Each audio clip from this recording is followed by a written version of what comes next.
নমস্কার বন্ধুরা, জিভে জল বাই অঙ্কিতা চ্যানেলে তোমাদের সবাইকে স্বাগত।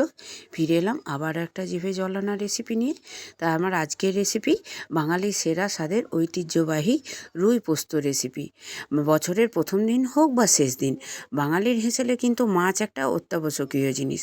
আর রইল পরে পোস্তর কথা, ওটা তো আলু ভাতের মতো প্রতিদিনই। তো সেই মাছ আর পোস্ত দিয়েই দুর্দান্ত স্বাদের আজকে রুই পোস্ত রেসিপি আমি তৈরি করব।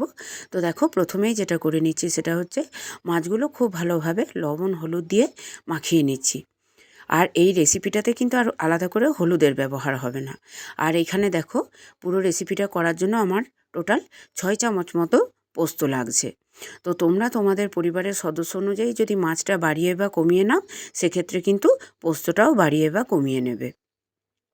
তো এখানে 6 চামচ পোস্ত আমি মিক্সির মধ্যে প্রথমে শুকনো গুঁড়ে নিয়ে তারপরে আবারও জল দিয়ে খুব ভালোভাবে আমি পেস্ট বানিয়ে নেব।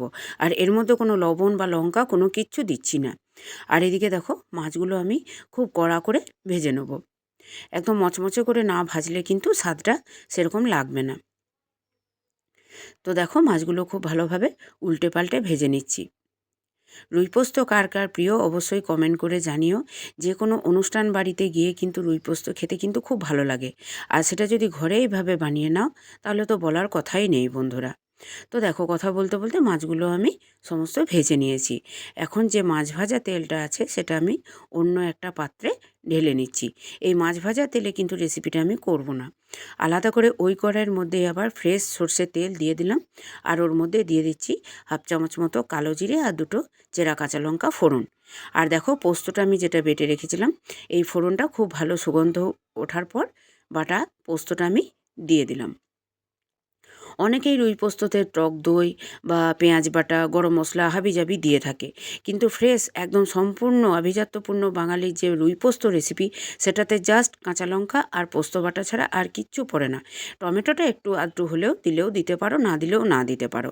এখানে আমি কাঁচা টমেটো কুচি করে ওপর থেকে জাস্ট দিয়ে দিলাম, টমেটোটা কিন্তু কষায়নি। তো একদম এরকমভাবে বাঙালির সেরা স্বাদের রুই পোস্ত একবার হলেও বানিয়ে দেখো, দুর্দান্ত লাগবে।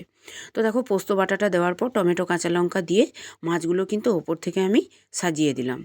সাজিয়ে দেওয়ার পর আমি এখানে একটা ঢাকা দিয়ে দেবো। ওই 5 মিনিটের মতো কম আঁচে বসিয়ে রাখবো। ফিরে এলাম আবারও 5 মিনিট পর। দেখো, নিচের দিকটা হয়ে গেছে, এখন ওপর দিকটা নিচ দিকে করে দেবো। আর দিয়ে দেবো স্বাদ মতো একটু লবণ। মাছের মধ্যে লবণ হলুদ মাখিয়ে তো ভেজেইছি, কিন্তু পোস্তর গ্রেভিটাতে একটু লবণ দিতে হবে। তো লবণ দিয়ে আর মাছগুলোকে উল্টে পাল্টে নিয়ে আবারও খুব ভালোভাবে আমি ঢাকা দিয়ে দেবো। এতে করে আবারও কম আঁচে 5 মিনিট মতো ফুটিয়ে নেব। তাহলে তল দিকটাও খুব ভালোভাবে পোস্তর গ্রেভিটা ঢুকবে এবং স্বাদটাও কিন্তু দুর্দান্ত লাগবে। আর দেখতেও কত সুন্দর লাগছে দেখো বন্ধুরা। এই বাঙালির সেরা স্বাদের রুই পোস্ত কিন্তু খুবই আভিজাত্যপূর্ণ পুরনো দিনের একটা রেসিপি। তোমরা অবশ্যই একবার হলে ট্রাই করে দেখো। আর অবশ্যই আমাকে কমেন্ট করতে ভুলো না।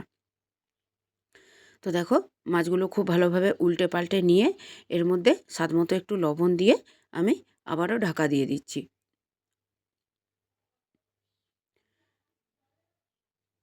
খুব ভালোভাবে ফুটিয়ে নিচ্ছি।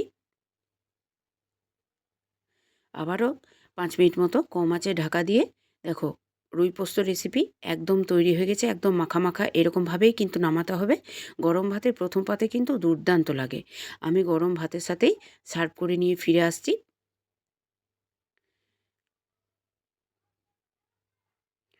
দেখো, এরকমভাবে ভাতটাকে সুন্দর করে সাজিয়ে ওপর থেকে এরকম গরম ধোঁয়া ওঠা রুই পোস্ত আর সাথে কাঁচা লঙ্কা, টমেটো আর একটু যদি কাঁচা তেল ওপর থেকে ছড়িয়ে দাও, দুর্দান্ত লাগে বন্ধুরা। তো আমার আজকের রেসিপি কেমন লাগলো অবশ্যই কমেন্ট করতে ভুলো না। ফিরে আসছি আবার অন্য কোনো দিন অন্য কোনো জিভে জলানা রেসিপি নিয়ে। ততক্ষণের জন্য সবাই সুস্থ থেকো, ভালো থেকো। সবাইকে নতুন বছরের অনেক অনেক শুভেচ্ছা ও ভালোবাসা। সবাই আমার পাশে থেকো বন্ধুরা। আমার ভিডিও দেখে একটু লাইক কমেন্ট শেয়ারের মাধ্যমে আমার পাশে থেকো। সবাইকে নতুন বছরের অনেক অনেক শুভকামনা রইল। সবাই ভালো থেকো, সুস্থ থেকো। টাটা।